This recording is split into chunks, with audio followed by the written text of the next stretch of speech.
Ubuhle Bothando. Wathi sukuma mkami sibambisane sibonisane mhlambe khona singanqoba kule ndlela yothando. Mina ngifuna sibajabhise.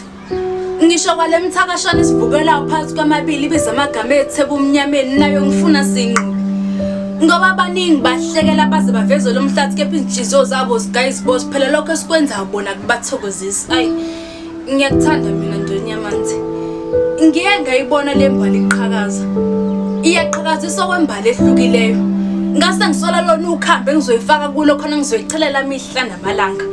Ngoba lolu uthando lwethu ladalwe emazulwini labusiswa ezinkanyezi. Ngisho nezingilosi imbala zasina zazibethela sijabulela yona lemphefumulo ehlangeneyo. Thina siwucopha kabubili. Sinjengamathe nolimi.